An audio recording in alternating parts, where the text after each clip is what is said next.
The orbital defense station Sentinel-7 hung in the void like a steel cathedral, its corridors humming with the perpetual drone of life support systems.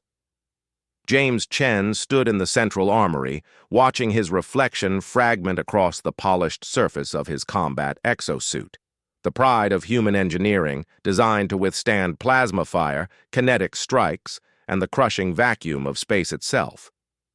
"Diagnostic complete," the suit's AI announced.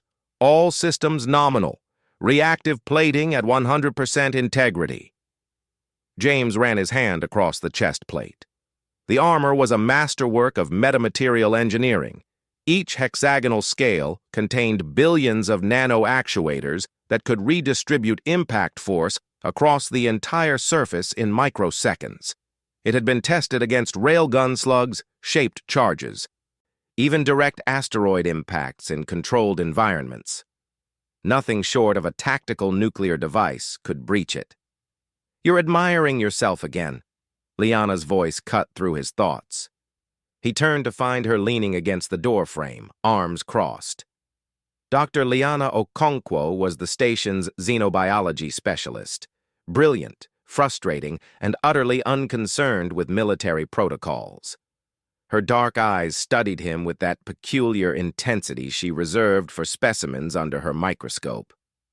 "Just running final checks," James said.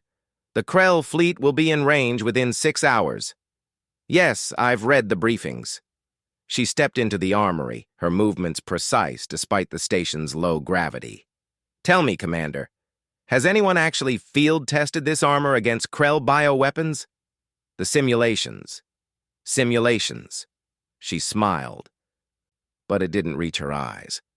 "I've been studying the Krell genetic samples we recovered from the Proxima incident.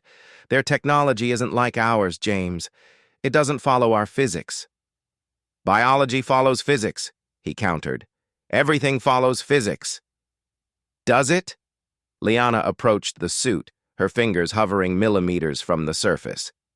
"The Krell manipulate matter at the quantum level. They don't build weapons. They grow them, evolve them. Their arsenal adapts in real time." James felt his jaw tighten. "The armor's reactive plating can handle—" "May I?" She gestured toward the suit. He nodded, curious despite himself. Liana pressed her palm flat against the chest plate. For a moment, nothing happened. Then James heard it, a sound like ice cracking across a frozen lake. Hairline fractures spiderwebbed from beneath her hand, spreading across the metamaterial surface with impossible speed. "What are you—" James grabbed her wrist, pulling her away. But the damage was done. The armor's chest plate had developed a network of microscopic fissures, each one compromising the structural integrity of neighboring hexagons. The AI began screaming warnings as entire sections of the reactive plating went offline. "How?" James stared at the ruined armor, then at Liana. "That's impossible. You barely touched it." She held up her hand. In the armory's harsh lighting, he could see something moving beneath her skin, patterns of bioluminescence pulsing in rhythms that hurt to watch. "3 days ago, I was examining Krell tissue samples," Liana said quietly. "There was an accident, a containment breach, microscopic exposure." She watched the lights dance across her palm. "I've been running tests on myself since then. The Krell don't just build weapons, James. They are weapons. And now, so am I." James backed away, hand instinctively moving toward his sidearm. "You're infected. Compromised. I need to quarantine." "It's not an infection." Her voice remained steady, clinical. "It's a symbiosis. The Krell organisms interface with biological systems at the cellular level. They read electromagnetic signatures, exploit quantum uncertainties in molecular bonds. Your armor?" She gestured at the fractured suit. "It's held together by electromagnetic forces at the nanoscale. I can see those forces now, and with the right resonance frequency," she flexed her fingers, "I can make them sing themselves apart." The implications cascaded through James's tactical mind like dominoes. "If you can do this to our best armor, The Krell can... Yes, Liana met his gaze.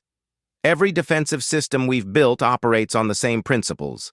Electromagnetic fields, molecular bonds, quantum-locked mechanisms, all of it is vulnerable. We've been preparing to fight an enemy we don't understand, using weapons they've already learned to counter.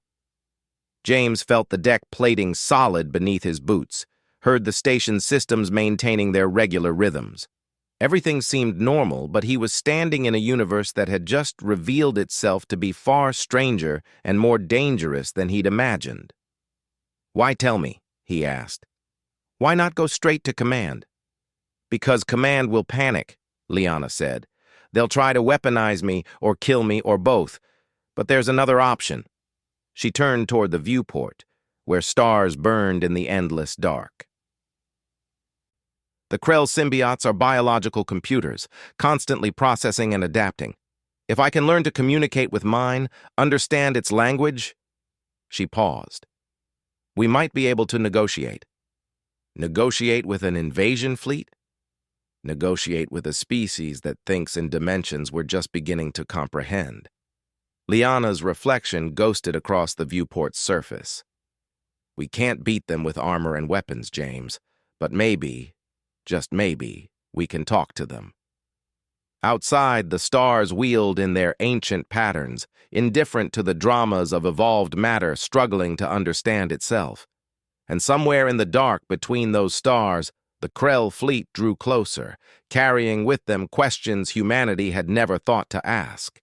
James looked at his shattered armor, then at Liana, brilliant, infected, transformed into something new. He made his decision. "Show me," he said. "Show me how to see what you see." She smiled, genuine this time, and held out her luminescent hand. When their fingers touched, the universe sang.